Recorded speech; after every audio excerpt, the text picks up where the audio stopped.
Passport మంజూరు అంశంలో YCP అధినేత మాజీ ముఖ్యమంత్రి వైఎస్ జగన్మోహన్ రెడ్డికి హైకోర్టులో భారీ ఊరట లభించింది.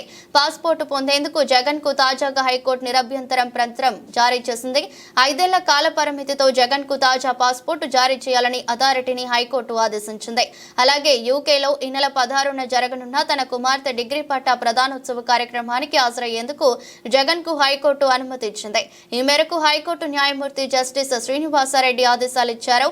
పాస్పోర్టు పొందేందుకు ఎన్ఓసీ జారీ చేయాలంటూ తొలుత వైఎస్ జగన్ విజయవాడ ప్రత్యేక కోర్టులో పిటిషన్ దాఖలు చేయగా ఎన్ఓసీ ఇవ్వాలంటే స్వయంగా కోర్టుకు హాజరై 20,000తో వ్యక్తిగత పూచీకత్తు సమర్పించాల్సిందేనని పేర్కొంది. దీంతో ప్రత్యేక కోర్టు ఉత్తర్వులను సవాల్ చేస్తూ జగన్ హైకోర్టును ఆశ్రయించారు.